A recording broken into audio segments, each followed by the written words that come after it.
Hello hi friends అందరికీ కూడా ఈ రోజుల్లో కౌలు చేసే రైతులకు నేను చెప్పేది ఏంటంటే వాళ్ళు కౌలు చేస్తారు వీళ్ళు కౌలు చేస్తారు అని చెప్పి ఒకరికొకరు పోటీ పడి అడ్డగోలుగా కౌలు పెంచుతారు. కౌలు పెంచి ఒకప్పుడు 15,000 ఉన్న ఎకరం ఇప్పుడు 20,000 అయింది, 25,000 అయింది, 30,000 అయింది. ఈ సంవత్సరం 35,000, 40,000 కూడా చిలక చేస్తుర్రు ఒక్కొక్కరు.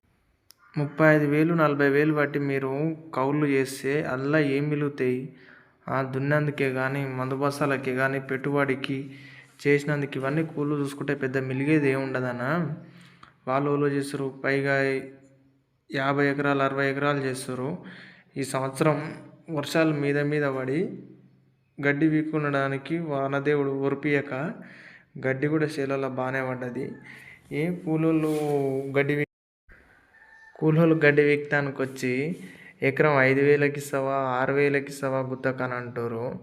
ఒక్కొక్కరు 30-40 ఎకరాలు చేసుకుంటా 5,000కు 6,000కు గడ్డి గుత్తకిచ్చి 35,000కు మీరు ఎకరం 35-40,000కి ఎకరం కౌలు పట్టి చేస్తే మీకు ఏం మిగులుతుంది ఏంది?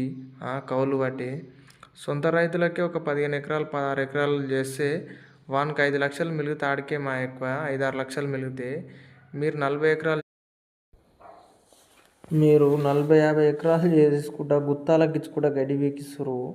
మరి లాస్ట్కి వచ్చే వరకు మీకు ఎంత వెళ్తుంది? మీకు 40,000, 50,000, 40,000, 30,000 పెట్టి చేస్తారుగా.